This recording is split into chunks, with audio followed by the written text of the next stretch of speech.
Functions of currency. Currency doesn't just have one function, and there's been many currencies throughout history. The three important aspects are unit of account, store of value, and medium of exchange. And these are abstract ideas that can be applied. It can create a question that you can ask about any currency or anything that might be a currency. So what is unit of account? Unit of account is how things are priced. So you go to the store, go to the grocery store.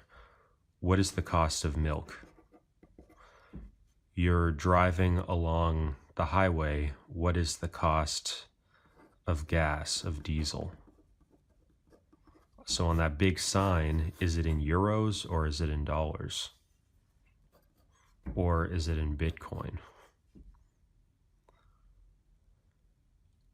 Store of value. Something that maintains its value over time. It doesn't spoil, it doesn't get worse over time.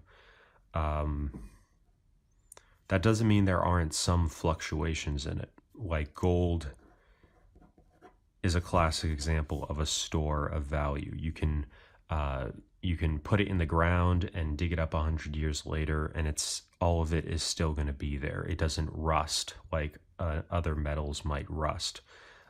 If you store your value in cows, those cows will get old, they'll die, they could get a disease. Even coins, regular coins, can be clipped. Coins used to be, silver and gold coins used to be stamped, and they didn't have really strong methods to prevent clipping. So they would stamp it with a circle like this, and what people would do is they'd shave off all these pieces of the coin, and the coins would get physically smaller over time. You would take all these clippings and boil them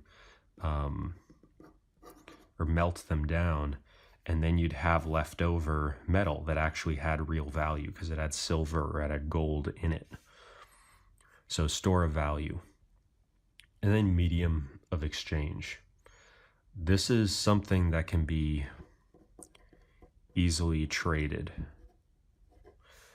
So a piece of paper money is easy to trade. A coin is fairly easy to trade. It's small, it's lightweight. A cow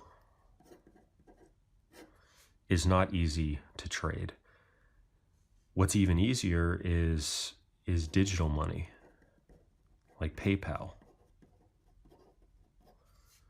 You can just email somebody money, although obviously it's going through the PayPal system.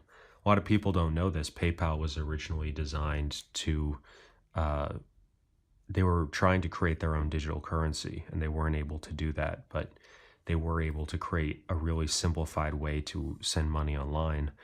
And we're seeing just now banks are starting to get into that, and companies like Apple are getting into this game of sending money between bank accounts digitally. So medium of exchange, you want it to be something ideally that you can transact and exchange instantly with very little fees, very little cost.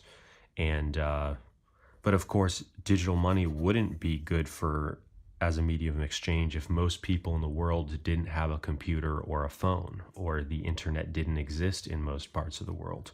So digital money is really dependent on having a big digital network and most people having computers. So those are the three functions of currency.